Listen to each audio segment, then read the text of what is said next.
Alice has a new perspective. She's sensing her change, feels more is coming, and is not sure what to do with this. How do I let go? How do I let go of how I did business? How do I meet this new world?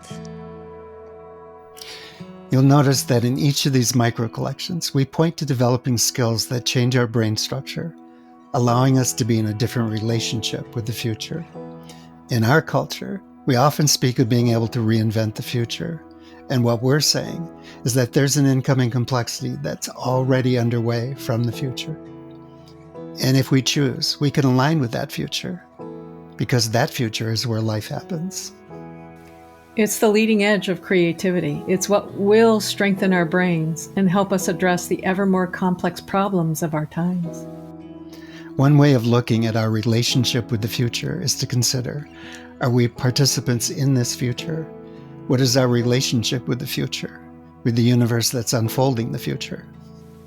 Because it's a two-way thing, where the universe participates in our life, and we're invited to participate in a conversation with the universe.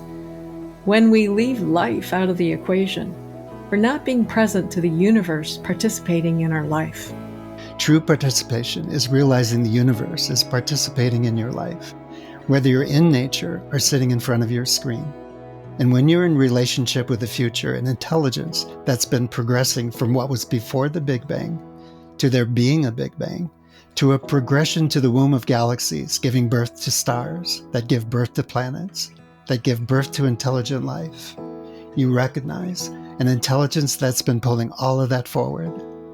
That is the cosmos, and we are in the body of that cosmos. And there is a future that wants to happen that isn't much subject to our ideas about it.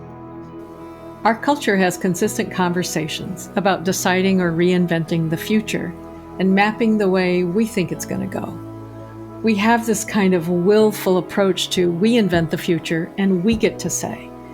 Some of that may be true, but how about if we try this differently? Like, how about we have a conversation about aligning with the future, the incoming future, which is the future of the actualization of the highest potentiality? What's the direction of the net of highest possibilities? Imagine the future constantly gives us hints about what wants to happen in that highest potentiality, and we ignore those hints. So then it's an iterative process with the future adjusting to our ignoring or opposing it. When we pay attention to it, we start to see things are aligning in a certain way and patterns are emerging. And then action is indicated about how to be in harmony with that alignment and emerging pattern. When you're aware of the degree to which the future has already reimagined us, you're mapping a participatory relationship with the universe. This is the awareness that the universe is participating with our lives, a whole relationship, a give and take with the universe. How then do we ready ourselves for this incoming future, co-creating with life? One of my favorite books, Dune by Frank Herbert, has this to say: the mystery of life isn't a problem to solve, but a reality to experience, a process that cannot be understood by stopping it. We must move with the flow of the process. We must join it. We must flow with it. What makes a living system ready to change?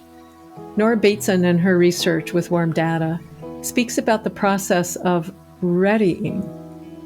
She has this to say: complexity of living systems is characterized by multi-contextual, constant responsive change. This creates continuation of sub-patterns and discontinuation of others. Before the change, there's a coalescence of factors and experiences that produce an undeterminable readying instead of action.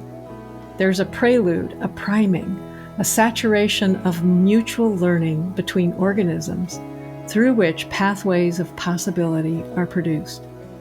We can imagine this as a process of becoming ready to perceive and thereby respond in new ways.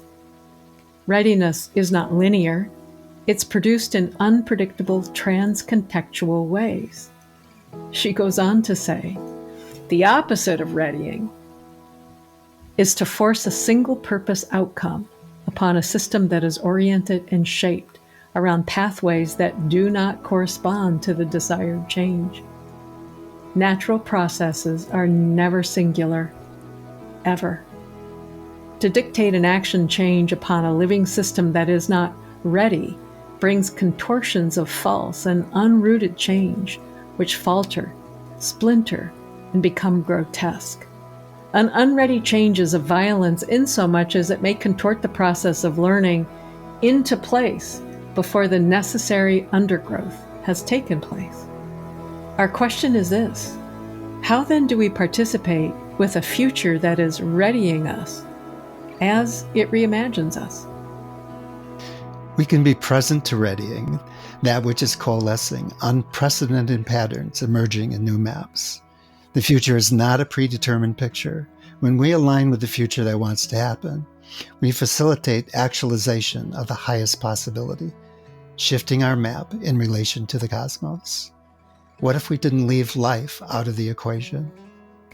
What if we fully included life in the equation of business? Stay tuned for our Micro Collections epilogue.